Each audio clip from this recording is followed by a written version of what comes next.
తెలంగాణ ఎన్నికల తర్వాత ఆంధ్రప్రదేశ్లో టైమ్స్ నౌ సర్వే సంచలనాలు సృష్టిస్తుంది. ఖచ్చితంగా జగన్ గారికి ఎక్కువ సీట్లు వస్తాయని కూడాను టైమ్స్ నౌ సర్వే చెప్పడం జరిగింది. ఎంపీ స్థానాల్లో అత్యధికంగా వైసీపీ గెలుచుకుంటుందని చెప్పి కూడాను టైమ్స్ నౌ సర్వే చెప్పిన నేపథ్యంలో ఈ అంశం మీద మనతో మాట్లాడతాకి సీనియర్ జర్నలిస్టు, రచయిత, ఎడిటర్ మరియు press academy chairman Kommineni Srinivas గారు ఉన్నారు. సార్ నమస్తే. టైమ్స్ నౌ సర్వే అంతకుముందు కూడాను తన సర్వే ప్రకటించింది. ఇప్పుడు ఏదైతే తెలంగాణ ఎన్నికల తర్వాత అసలు ఆంధ్రప్రదేశ్లో గొప్పగా మారిపోతుందని చెప్పి టీడీపీ నాయకులు చెప్పే పరిస్థితుల్లో ఈ సర్వేని ఎలా చూడొచ్చు అంటారు? ఖచ్చితంగా ఇది మంచి కీలకమైన టైంలో వచ్చిన సర్వే అనుకోవాలి. వాళ్ళు కేవలం ఆంధ్రప్రదేశ్ చేయలే, మొత్తం దేశం అంతా చేశారు. అనేక రాష్ట్రాల్లో ఉన్న పరిస్థితుల మీద చేశారు. సో దేశవ్యాప్తంగా ఎన్డీఏ వస్తుందని మరోసారి తేల్చారు. ఆంధ్రప్రదేశ్కి వచ్చేసరికి అసలు యాజ్ సింపుల్ అసలు వైఎస్ఆర్ కాంగ్రెస్ మొత్తం స్వీప్ చేసేస్తుందని చెప్పేశారు. దాంట్లో కీలకమైన పాయింట్ ఏంటంటే చంద్రబాబు గారు అరెస్ట్ అయిన తర్వాత ఆ పార్టీ బాగా వీక్ అయింది, దానికి ఒక ఇది లేకుండా పోయింది, దెబ్బతింది.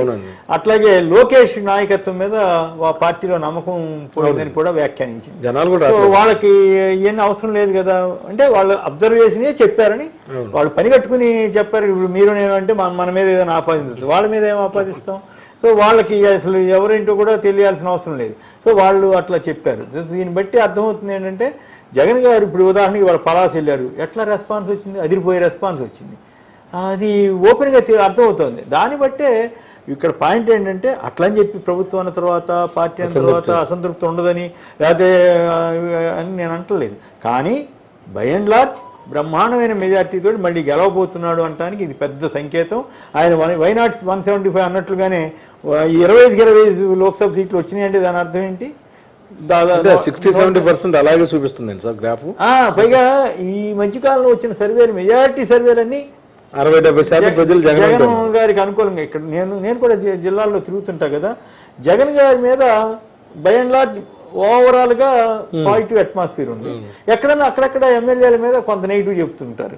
సో అంటే ఈసారి ఎన్నికలు నేను అనుకోవటం జగన్ గారి పెర్ఫార్మెన్స్, విధానాల మీద, ఆయన అమలు చేసినటువంటి స్కీములు, వీటన్నిటి మీదే ఎలక్షన్ జరగబోతోందేమో అని నాకు అనిపిస్తుంది. అయితే కొన్ని సెక్షన్స్ రకరకాల కారణాలతోటి వ్యతిరేక వ్యాఖ్యలు చేస్తుండవచ్చు, అయినా కూడా అవి అంత ప్రభావం చూపు అనేది నాకు అర్థమవుతోంది. ఖచ్చితంగా ఈ రాష్ట్రానికి జగన్ గారి ప్రభుత్వం ఎంతో అవసరం ఉంది, అది జనం కూడా గుర్తించారని నేను నమ్ముతున్నాను. కనుక ఈ సర్వే మేనిఫెస్టో అమలు 90% ఇంపాక్ట్ అంటారా? 90%. ఇప్పుడు నేను అదే అంటా, నాకు ఆశ్చర్యం వేసింది. పవన్ కళ్యాణ్ గారు ఒక మాట అన్నాడు.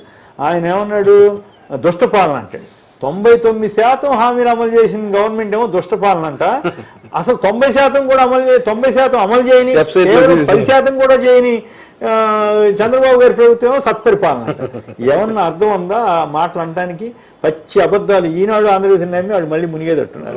కాస్త గౌరవంగా కొన్ని సీట్లు గెలిచే పరిస్థితి లేకుండా వాళ్ళు రాసే అబద్ధాలన్నీ వీళ్ళు నిజమని నమ్మి, సో అబద్ధాలతోటి గెలవాలని చూస్తున్నారు మిత్రమా. దాంట్లో నాకేం అనుమానం లేదు.